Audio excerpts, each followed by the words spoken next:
Insperity presents the Small Business Advocate Show with Jim Blasingame, brought to you by FedEx, CareerBuilder.com, and Palo Alto Software. This is a copyrighted production of Small Business Network, Inc., all rights reserved. The voice of small business and the champion of the entrepreneur. Say it now, gentlemen. Undisputed heavyweight champion of the world. The Small Business Advocate, Jim Blasingame. We're back. It's 34 after. Thank you very much for joining me. Thanks for hanging out with me. My pleasure to continue to be with you as always.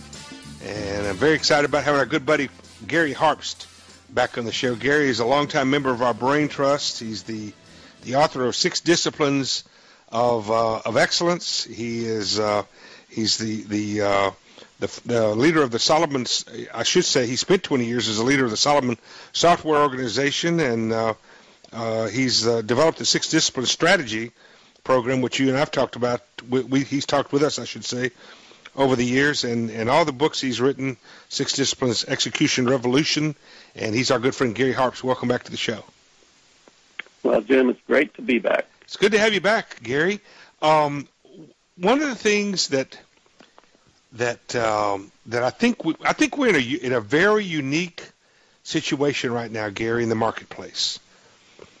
In my career, I've never seen. I've been through a lot of tough times, Gary. You're probably about my age. You've been through a lot of these same things, but I've never seen a time when the companies, when virtually every company that's still in business right now has actually figured out how to really operate pretty darn well enough to survive a pretty tough economic situation, and they've learned an awful lot about themselves. But what I'm concerned about is, as the economy expands, and it's going to expand, as it does that, are they prepared to take advantage of that through the proper growth plans? And you've got some thoughts on that, don't you? Well, my thoughts actually kind of start with a question. I was reading some research. The research itself is probably several years old, but the findings of the research were that there's a set of things that if people would do, they would outperform organizations that don't do those things by more than double. Mm-hmm. And it caused me to ask, well, why don't people do these things? The research was referring to organizations that take a very holistic approach to managing the business, mm-hmm. and the Baldrige Award Malcolm is Baldrige an example. Award. Mm-hmm. Yeah, is an example of a framework that lays out probably more than 100 things that organized around 6 themes that if you practice these things, you will dramatically outperform organizations that don't. But don't you think that without realizing it, that if you're still in business today, you have by default figured out how to do a lot of that from a retrenchment standpoint, from a survival standpoint, from a operating clean and mean kind of way? Don't you think that from that standpoint that a lot of companies have figured that out? Maybe not everything, but they've done a lot of that in a way, Gary, that maybe 6 or 7 years ago, when everything, or maybe 5 years ago, when things were going so well, people were pretty sloppy about their management. What do you think?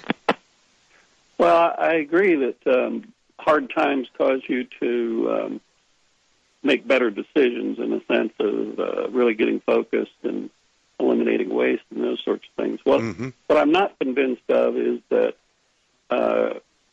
people, when you do that in a reaction to circumstances, do you really understand what you did, and will you mm-hmm. keep practicing it when you start growing? So you're saying do this holistic approach is managing well with intention rather than managing well by default, by reaction. Yeah, Stephen Covey calls it being proactive instead of reactive. Yep, he does.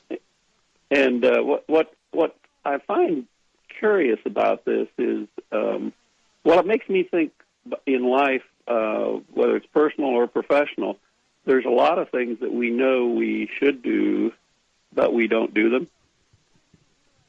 And I use fitness as an example when I'm speaking. Now you're starting to meddle. You're starting to meddle a little now, Gary. Yeah. Yeah, that's exactly the reaction I get, because I'll ask people, well, how many of you aren't fit because you don't know how? You stopped preaching and started meddling now, Gary. So, I have, as I studied organizations, I noticed this strange phenomenon of, I should do this, and yes, I should do this, but I don't want to, or don't get around to doing it. And one of the things I noticed is that manufacturers have done a lot more of this than the service industry. Mm-hmm. And the U.S. economy is about 65-70% service based. Yeah, it is. The world economy is a majority service now. Hold on to that thought. Gary and Harpst and I will be right back, folks. I'm going to get him to help us more with this holistic approach to management. Stay with us.